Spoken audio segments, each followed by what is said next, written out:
go live, we share the links. Yeah, I know. We gotta have it. So, and a lot of people found us last time on LinkedIn. They we didn't tell anybody. We just That's we just interesting. posted, and then they were chatting with us on Human, for example. He was chatting to us. That was on LinkedIn. Okay. Yeah. So, hello everyone, because we're live right now, right? Yes. Hi. But what is the link that I share? Do I share the LinkedIn link? No, you can. Yes. That will probably be the best thing. Let me see if I got one here. Sorry, everyone. Give us a second if you're here. View on LinkedIn. I see. Okay. You got it? Maybe. Continue to LinkedIn. Yeah, there it is. All right. I got so one. I can just share that. Okay. Let me just do that real quick. I've never really watched a live stream. And so I don't know what people do in the beginning if they fumble around like this. Yeah, you fuck up in the beginning, and then 10 minutes in, you finally get your bearings, and yeah, then you start talking. Yeah. All right, here we go. Cool. All right, so we have a couple of things we're talking about today. One, I went to Disneyland in Paris last week. And the reason, I'll tell you why, because I am not a Disney person. I don't think I've watched a Disney movie in 10 years. And not that I am a hater. I don't know, I'm a grown up, right? And, but my best college friend is in town with her wife, and they are full on Disney adults, full on. And I didn't even realize this about them. And I didn't really know what that meant. And then they are here in Barcelona staying with me. And they were like, we want to go to Disney Paris. Do you want to come? You have to come. You have to come with us. And I was like, I guess I got to go. Right. And so I go. And it was fun. It was a lot of fun because my friends and, whatever. It's not my thing.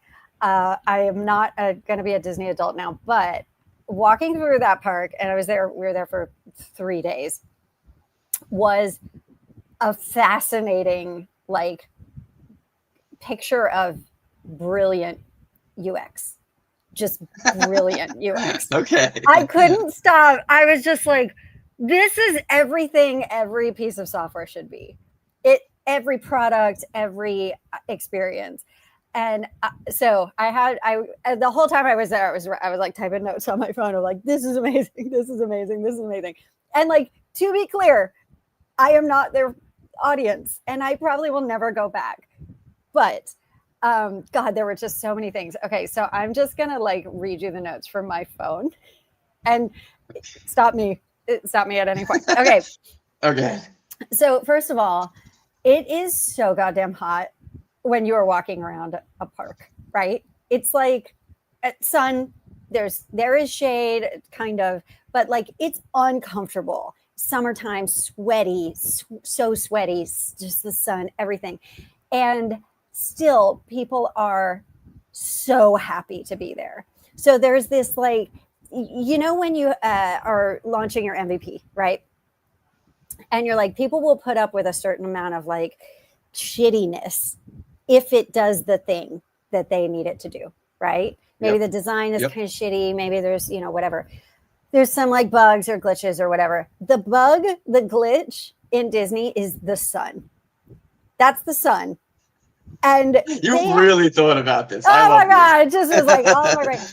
And, okay. But the thing is, there are ways that users can navigate that. I carried an umbrella, a big old dork, because I was I am not, look at this alabaster skin. I'm not getting a sunburn, and I'm not going to look older than my age. So I'm protecting myself. I came in and dealt with the sun because I expected it. And, that didn't really work because there's so many people. You can't really have an umbrella up, and I'm short. So I just put it away. But I brought a hat, and I brought sunglasses, and I have sunscreen and everything. So we were all just kind of willing to deal with that kind of little shittiness, huge shittiness. It's a massive big one. Yeah. It's a big one to get over. Big one.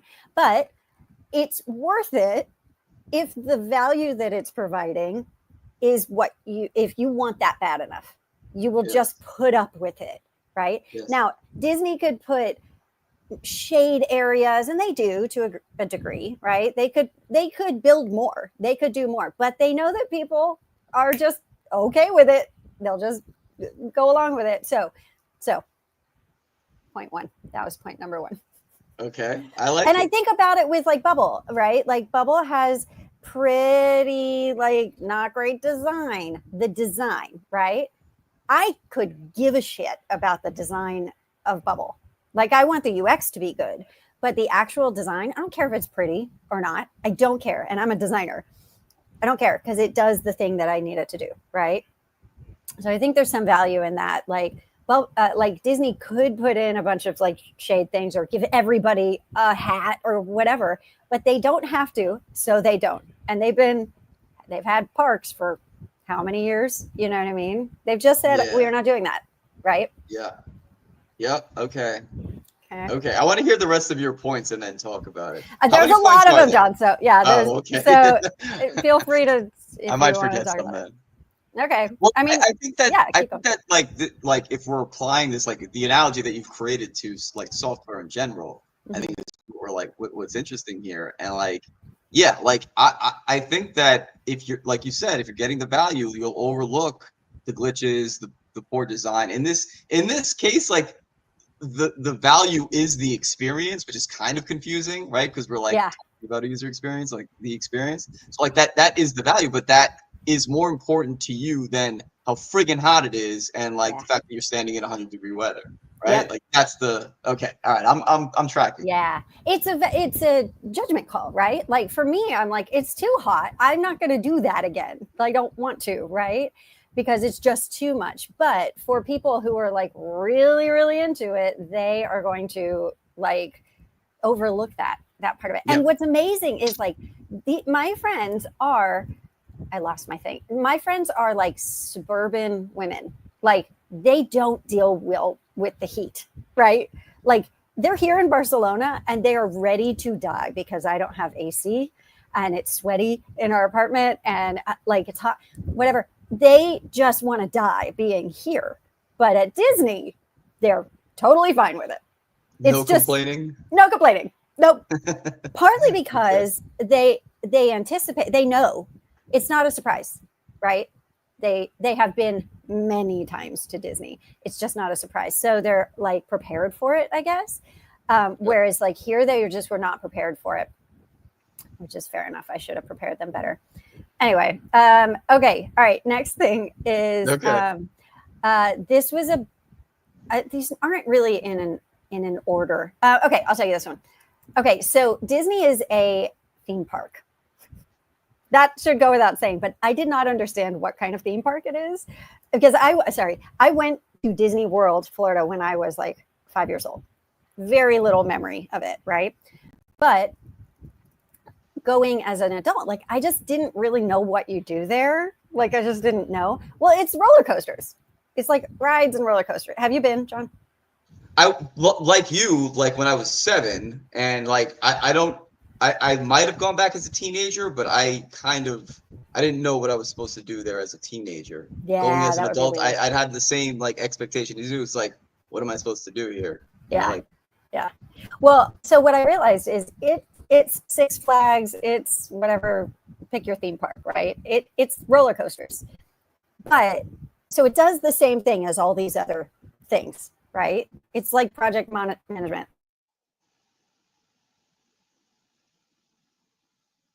Its own spin on it, which is like Disney characters and Disney themed rides. Like it's Pirates of the Caribbean, but it's the same as that other thing that like you would get at any other park, right? It's no different, except it's just got that spin on it that makes it like irresistible to a certain sector of the population. They want the rides, but they come really for how the rides are framed and how they're.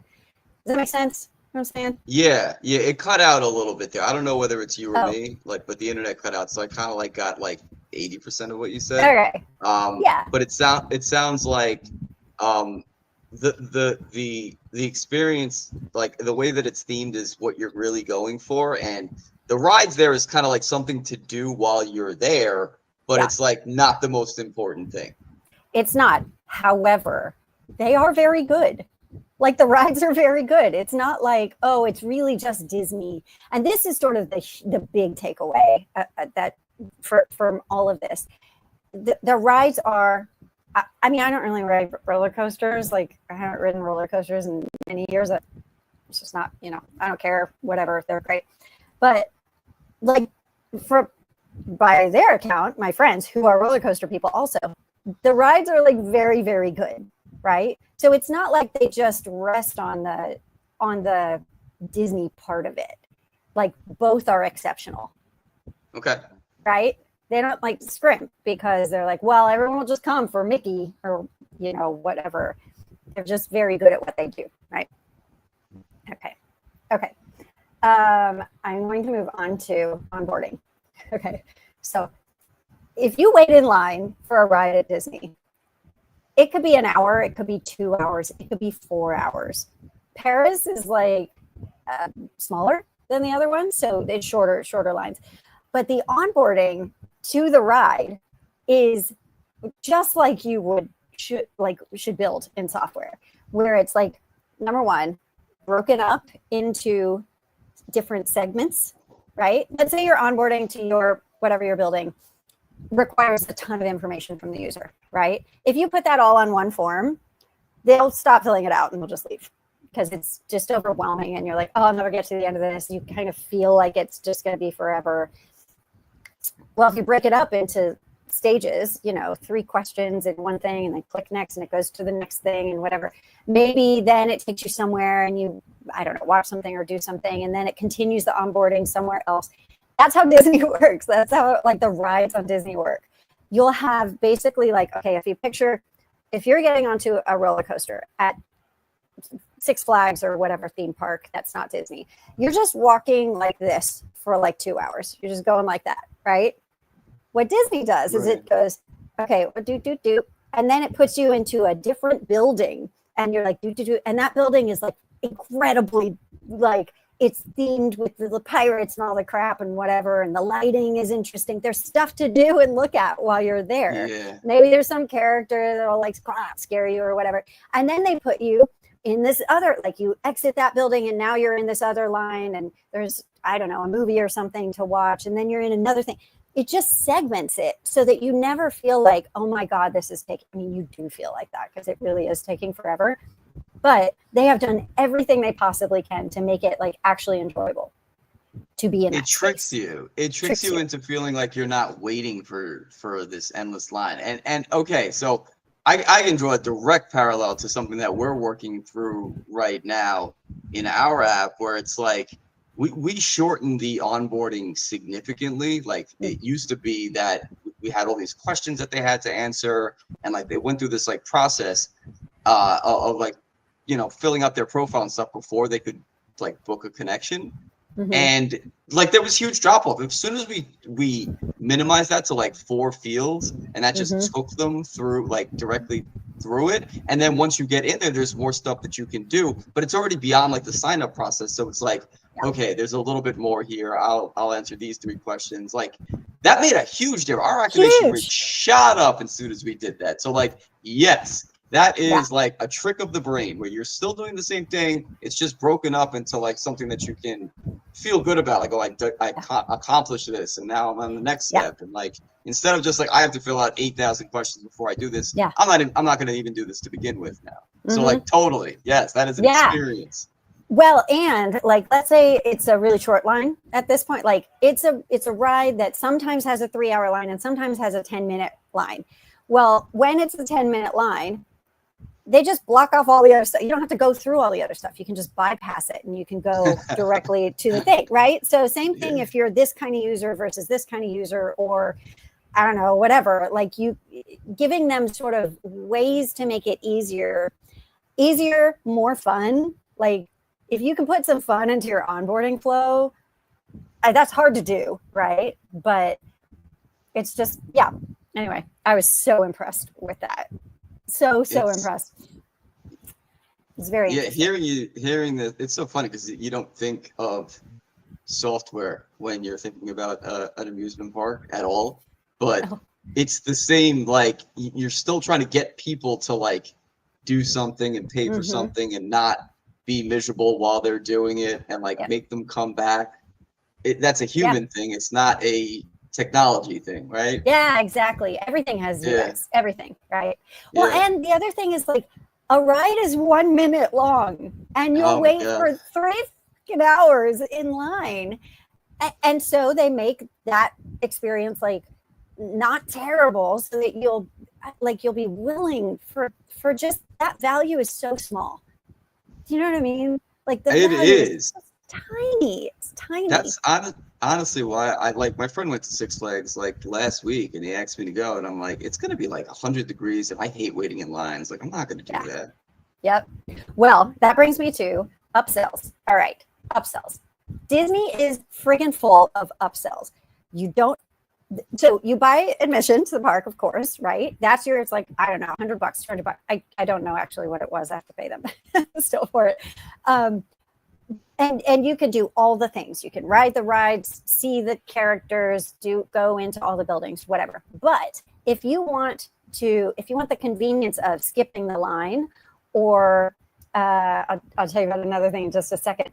Like if you want to make it easier on yourself, you can buy that. You can pay for, I forget what they call it, but it's like a pass, it's fast pass or something, where you pay, like, let's say you want to ride this ride, it's a 2-hour line. You can pay $12 to like skip half the line and only wait for an hour instead of 2 hours or 3 hours. You just pay for it, right? Okay. So it's constant. There in all these little places, there are little upsells that like you certainly do not have to pay money to get on that ride. You can wait in line like everybody else. But if you want the convenience, right, you just pay for it, right? Which is the same thing that we do, and it's free. Yeah, freemium. Yeah, it's like a freemium model. Exactly. But what's interesting is they're not blocking access to those things. And like, I don't have an opinion on whether you should block access or whatever. It's just making it better. You just make it a little bit better for a fee, right? Yeah. That's it. You like take it or leave it kind of thing. Like it's there if you want it, but there if you want it. No pressure. Yeah. You just can if you want to, right? Yeah. And I think like there's some moral things there, but like at the end of the day, it's good business. You know, like if your app is designed to make money and your amusement park is designed to make money, these are the options that you're presenting to people, and if they're willing to pay it, why is that bad? Yeah, exactly. Exactly. I'm not saying it's a moral, like it's better or you should do this or whatever. It was just interesting that it's an option. They make it an option. They build in these little areas where they can make money. Here's another example of that. So they have the characters kind of roaming around, like, I don't know, Goofy or whoever. I'm saying all old characters. There's like new ones, right? From the movies. And they're like these people in the big costumes and all of that. You can like meet them. You can like wait in a line to take a picture with these characters. Okay. Or you can buy a $90 buffet dinner and those characters will just come to your table. And then you get, at your dinner, then they wander around. You're like, oh, there's Tigger. And you take your picture and whatever. And you pay fucking $90 for that, where you could get it for free by just waiting in line, right? Now, Disney could put more of the characters around so that people don't have to wait in the lines. They could make it easier for you to get that part of the experience, but they don't, I guess, so that they could charge $90 for you to hang out with them at dinner or whatever. It seems very intentional, like what you're saying, and then and you see that throughout softwares that you're in. I just did it literally with Canva. Like I tried to do that tier list thing that I was just showing you in Canva, and like you couldn't upload pictures or some crap to do their tier list. So I'm like, all right, well, I mean, I made the choice of like, I'm not gonna pay for this, so I'm moving away from this now. But it's like, yeah, that's right, because it's not worth it to you, but maybe it's worth it to someone else. So it's sort of exactly, yeah. Okay, let's see. There was something really great about this. This is sort of about onboarding, but it's mostly about just letting your users know what's happening, right? Which is important UX concept. Let's say I'm going to get on this ride, or I want to get on the ride. I could walk to that ride, and look at a sign in front of the ride that says 45 minutes. It tells me how long the line is. That's also in the app. They have like an app for your phone, and you can look at the rides and see which one has the shortest line, and then just go directly to the shortest line. So it's just like, here is the information. There's no surprises. You can sort of plan your like current moment to do whatever makes the most sense for you at that time, right? Like, it's not going to say in 30 minutes this line will be there's no way to know that, right? So it's not planning for the future, but in that moment you can make a decision based on real information, and truly you get there and that line's real short or that line's real long. You don't have to like, what was brilliant about that is like, it's not only when you get to the ride that you see the number. First of all, that they provide that number at all is an excellent experience, right? Yeah. But you don't even have to walk over there. It's a big park, right?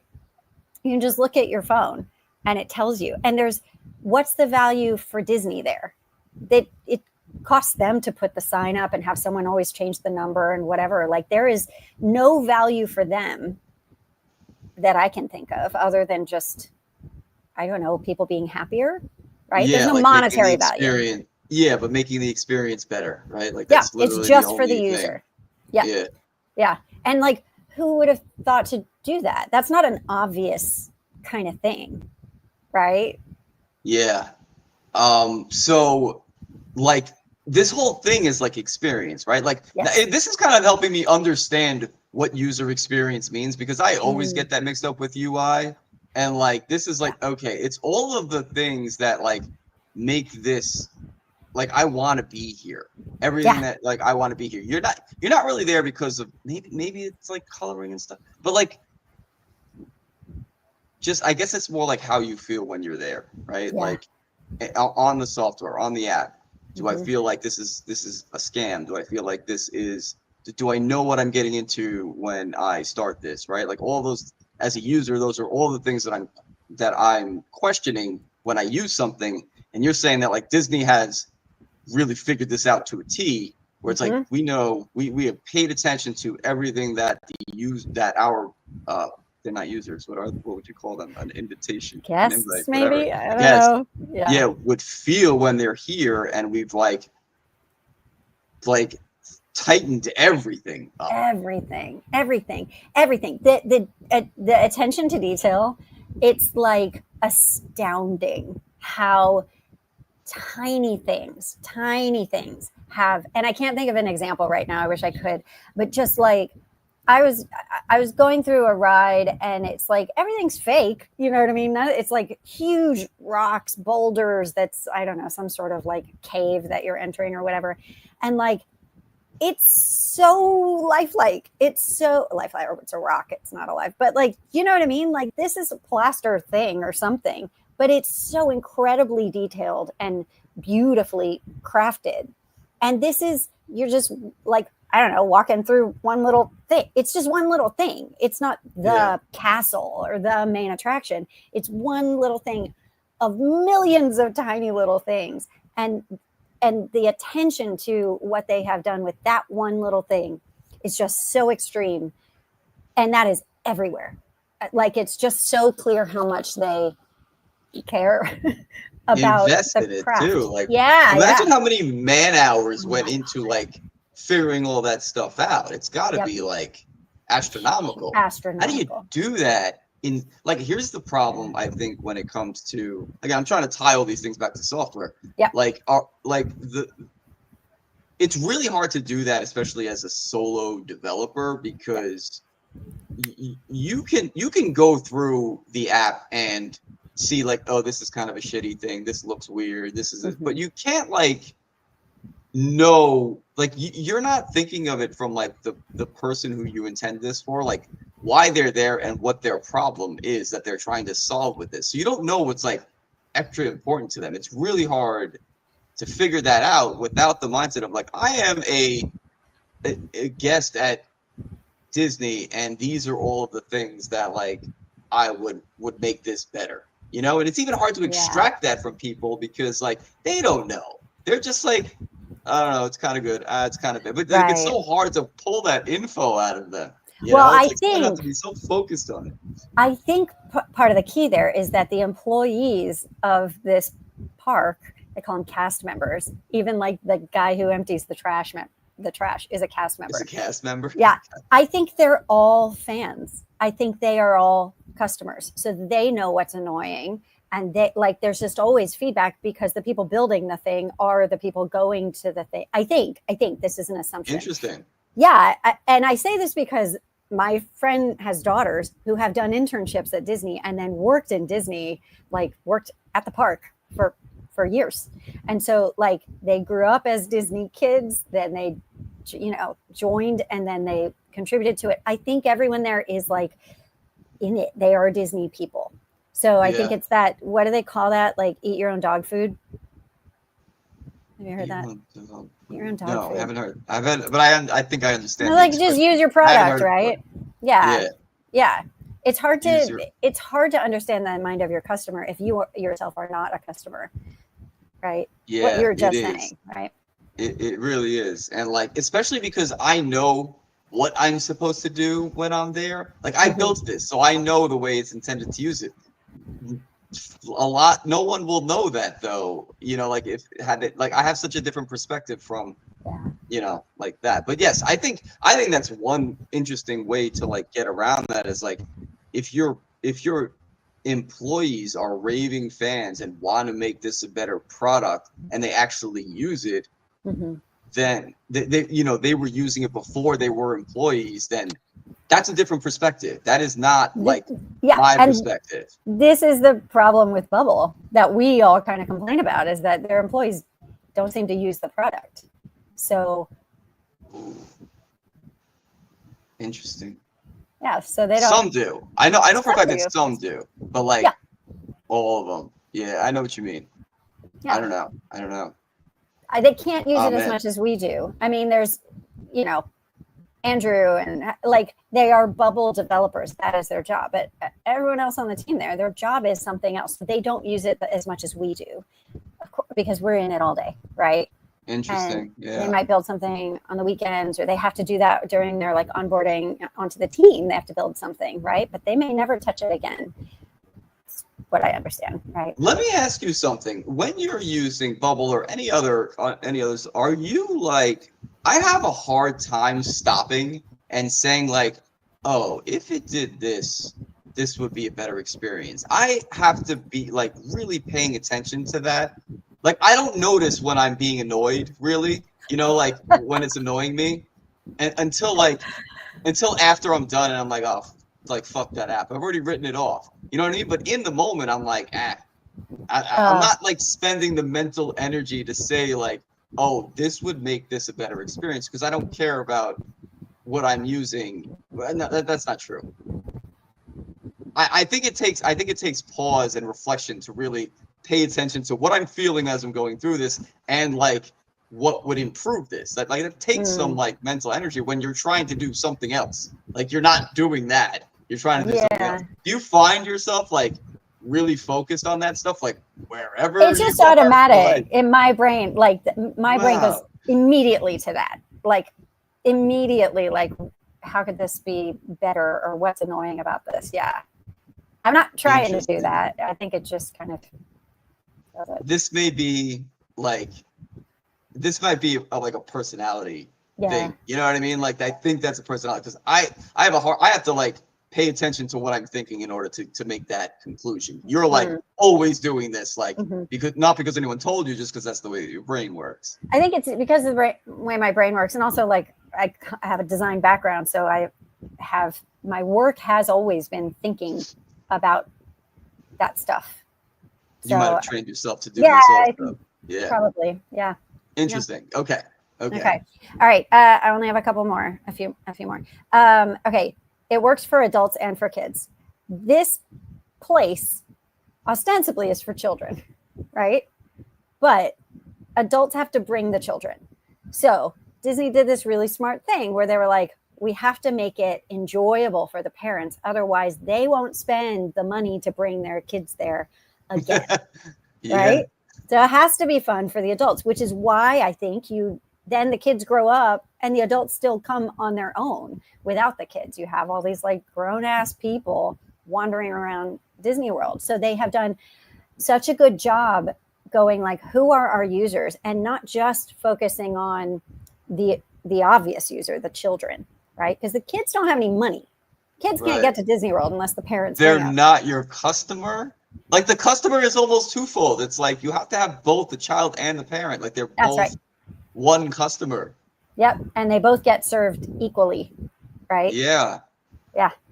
Maybe even more of the parents, because kids, I think kids can fill in the blanks. Kids are either, they're just gonna like, they're gonna be so happy they're there, but they also freak out and they cry and all that. You can't really control a kid's emotions, right? But a kid can go, oh my God, Snow White's castle or whatever the fuck, right? And trick themselves into like not being aware of other stuff that might not be perfect, if that makes sense. But adults easier than an adult can. Yes, yeah. So I actually think the adults are their primary customer, and they put all that energy into the adults' experience. Okay. I don't know what the equivalency is in, like for you guys, you have both your customers and your, I don't know what you call your different customers. Yeah.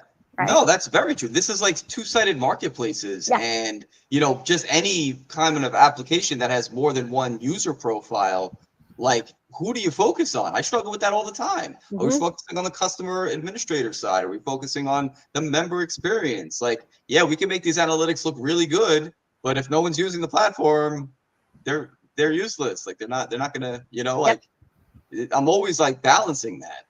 Yeah. Yeah. So okay, I think this is okay. No, there's two more things. Okay, two more things and then I'm done. All right, so customer service. Well, you don't have to rush, dude. We could do that like tiered senior thing like next week or whenever. Like, okay. Like let's just talk about this stuff today. It's interesting, right? It's yeah. Okay. I feel like I'm learning. Cool. Okay, so this is about customer service, right?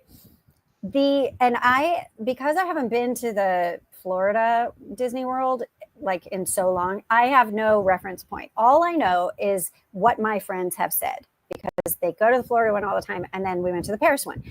Apparently the Paris one is, well, it's staffed by French people who are lovely, some of my favorite people, but they're not American in their vibe, right? Okay. And they're certainly not Disney American in their vibe. They are there, they do their job, they do it well, but they are not going to be like magic. Here's some magic for you, right? Which is apparently when you go to Disney World in America, everyone there, their entire job is to make your day magical. And like they just do everything they can to make it just a beautiful, like every interaction is magical with them, right? There's no one who's going to go, here's your change. You know what I mean? Okay. Like that will not happen. And if it does, you get fired. Like it is the job is to make everybody's experience magical, right? And so for my friends who just went to the Paris one, they were like, it's just, everything is the same here, except for, or like the scale is a little bit different. It's a smaller park, whatever. But that piece of it, that customer service from every single person you interact with at the other Disney parks, it's just not there. And that is, they didn't realize what a huge part of the experience that is the people who work at the park make like, does that make sense what I'm saying? So are you comparing the Disneyland that's in France against like Disney World that's in Florida, and like the people who staff it, like they have a different, totally different like is it I mean, it's obviously a cultural thing, but like are the job descriptions like different, do you think, like in the US? I would not be surprised. France? I think so. I think it's different. I mean, obviously I don't know, right? But yeah. And it could just be that like the job description is the same, but you just are not going to find the workforce. Like there's a lot more people who live in America, and they will Yeah. move to Florida for that job, right? France is a True. smaller country, and I have no idea, but I just know it's a very different experience, and that that piece of the experience is super key for the people who go there and will spend thousands of dollars a year. Yeah, it's not cheap, right? Like this, like Disney is very expensive. Mm-hmm. And you literally, what you pay for is the experience. Like that is the thing you're paying for when you decide to do this, right? Like, right. Which is very different for applications software. I think now you're not really paying for the experience. True, unless it's like a game or something like that, right? Yeah, true. Yeah, and it could be Yeah. also like I can keep a to-do list on a piece of paper, but so I don't need project management software, but it makes the experience of using something like that makes my life easier, makes it's more enjoyable to build or whatever, right? Like everything is like there's some level of just enjoyment that you should get out of a thing that you use. And like that like how much of that determines the success of whatever you're using is like the question, right? It's like how important is this? And I think like depending on what medium you're looking at, like that will vary, right? In this case, that is like most of why people go to Disney, but like most of why the people go to an accounting software is like to solve a problem. Yeah, exactly. And then like if the experience is great, then even better. Like obviously I'm going to use this, but that's not why I went there in the first place. Right. You know? But so, like, if it's an incredible experience, you would probably pay more for it. And I would stay there. Like I wouldn't think about going anywhere else. That's so absolutely. And you would tell your friends about it.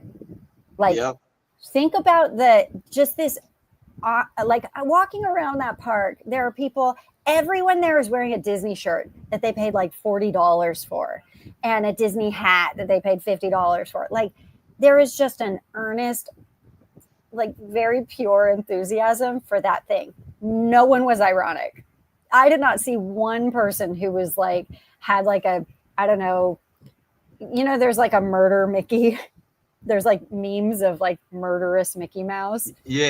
There's none of that over there. None of that. No, it was just pure, like sweet enthusiasm for this thing that they just love. It's like where you could go and just be the biggest dork in the world, and everyone else is the biggest dork in the world, and everyone's just loving how dork. We ran into this woman, she's also American, and my friend Stephanie, she was like, I wish we had a paper map. There was no maps. And this woman heard us. She was walking by us and she was like, there are maps. There are maps at the front in all the languages. And we're like, oh, she was like, you can have our map. And so she gives us her map and she goes, have a Disney day. Oh my God. This was a customer? A customer. Wow. I would be a little freaked. I know. Well, and here's the thing about French Disney versus American Disney. I suspect that Europeans would be totally freaked out by that level. Yeah. So it could be that they're like, you got your American audience and they need this. And you got your French and, European and British audience. And they want like maybe a little bit, a little bit less enthusiasm in the park. So it could be like a intentional. Fascinating. My God, it was so interesting. That's really funny. I feel like if I was really I don't know. There's something about enthusiasm. Maybe it's a New York thing, but like enthusiasm is frowned upon, I guess, from strangers. Yeah. It's like, what the hell is wrong with this person? But like, if I was in an environment like that and I was really into Disney, like something that I'm really in, I don't know, Nintendo or some shit. You know what I mean? I could be like, all right, I can tolerate that a little bit more. But Disney's not my thing, so it's like if someone said that to me, I'd be like, "Whoa, that was a lot." That's what I was like. Oh my God! And they were like, "She gets it." She gets it. Oh my God, it was so funny. It was such a moment. And I think like in the beginning of Bubble, and even still, in some ways, like there are a lot of us who are like that about Bubble, who are just like very enthusiastic about this tool that we love using. I think we've lost some of that. Just I don't know. It's kind of a funny time right now, but I think that was there in the beginning of like It no definitely code was. and I was embarrassed because like I was posting a lot about Bubble when I was freelancing, mostly for, like I wanted to get customers for it. I know I wasn't saying anything untrue. Like I genuinely believed what I was saying at the time. But all the people that saw, like my friends, my brother, like that saw me on LinkedIn, they're like, hashtag no code, hashtag no code. And I'm like, yeah, I know, I get it. I'm an asshole. I'm like, just like block me or something. Like, don't look at my shit. yeah, I yeah. was like embarrassed, but like that's that I Well, and was that's doing that at some point. right. And it's the kind of it's funny because if you're a Disney adult and you're talking to your friends who are like not Disney adults, they'll look at you like that. Like I would make fun of my friend Stephanie all the time. Yeah, I'm like, exactly. okay, all right. I would do the same thing. Yeah, but like when you're in that world, you're there and everyone else is also excited about that thing. Like, why would you not be that level of, If you're going there and paying all that money, hell yeah, like get into it. You might as well. You're amongst people that are not going to judge you for it. Yep. Go ape shit. Yeah, exactly. Okay, final thing, which I don't know why this is the final thing. I just forgot about it until now. So I learned this thing about Disney because my friend's daughters have worked there. There is an entire underground. Okay. I hope this isn't like secret information. I don't know. Sue me, Disney. I heard a rumor that there is an entire underground city under the park. And that is where the staff, the cast members go. You're never going to see someone walking through the park in their like half in their outfit or whatever. They enter the park, they go underground, their dressing room, they put on their costume, the whatever, because everybody's in costume, even the trash guy is in a costume. And they can't, okay, there are different, what do they call it? Different like regions. So there's like, I don't know, Adventure World, and then there's like Princess Town or whatever. And there's separate parts of the park. And if you work in Adventure World and you wear a pirate costume all day, that's your costume. You cannot walk through Princess World. It's not allowed. The worlds can't cross. Okay. And you, as the staff member, you go underground, you get your costume on, and then you walk underground for miles to get to your world so that you don't cross overground into the wrong world. Right. So there's this level of like illusion, I guess is what I'm saying. You hide how the sausage is made. Yeah. Underground.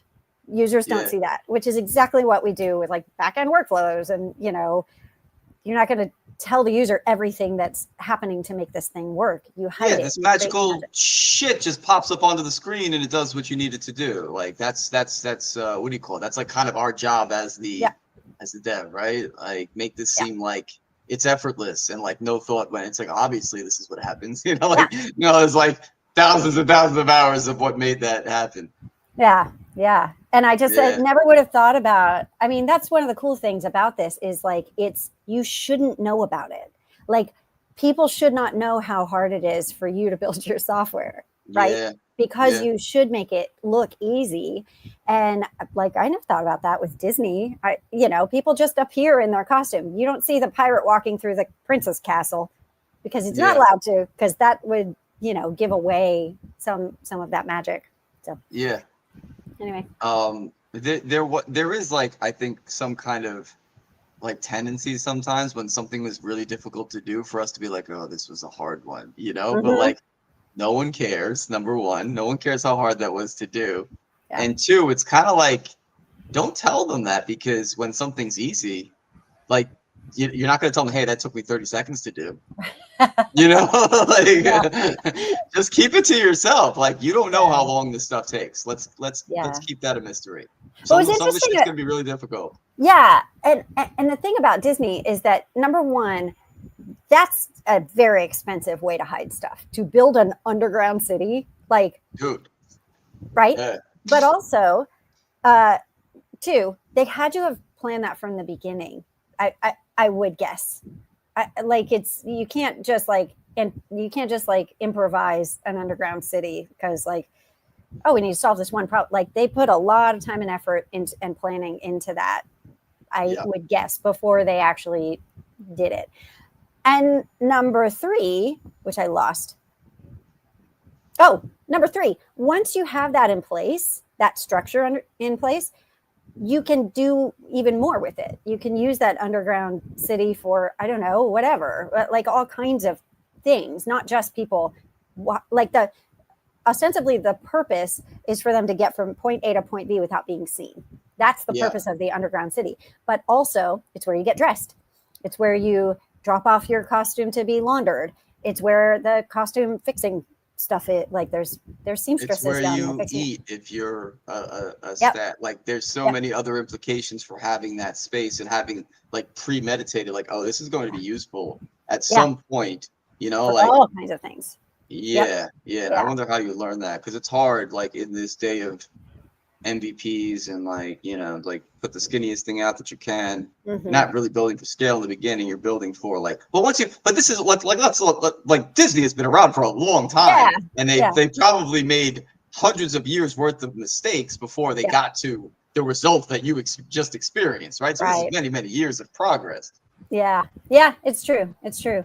Well, and one of the interesting things that I kind of that I heard about the underground city is that like your the cast members, the employees, they are not allowed to take any pictures down there. They're not allowed to talk about it.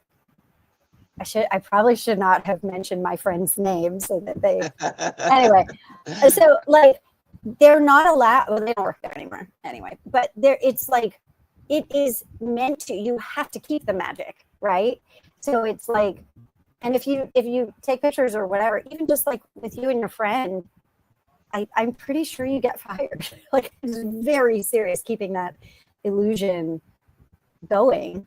And probably nobody would care if people knew that, but it's valuable for them to like make it this like seamless, beautiful, you know, experience for people, which is like, you just kind of have to just be impressed by that level of commitment to the thing that people came for, which is, you know, magic.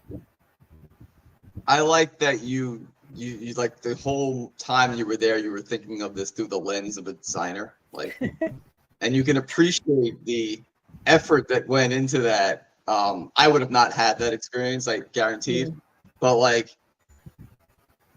like, you know, it just goes to show like this is what you're thinking. Like you kind of made it fun for yourself and relatable to like something that you do every day. You know, like because you're not a Disney person, you know, like not because, but like in spite of the fact that you are not a Disney person, like this made it kind of fun for you. Just, damn, look at all this stuff that they did. Yeah, and it's genuinely impressive. Like I think when you are using something or like when you go to a movie or whatever, like I don't know. I think that there are opportunities in your world where you probably would connect user experience to, like, maybe not Disney. I don't know. I would bet that you would. When you experience something that's like excellent, really well done, you make note of it, right? And I guess maybe, I don't know. It feels like you would kind of naturally make connections to it. I think so, but I think that I'm like a lot more tolerant of a shitty experience is what it seems like. I don't realize I'm being annoyed until like later, until after it's already over. I don't know. Like maybe that's like a personal thing, like maybe take a look at what's going on, you know, like probably a personal development area for me. Maybe. So anyway. I'm going in and out, or one of us is going in and out right now. So you want to call it here and then just like, we'll continue that conversation next week or whatever.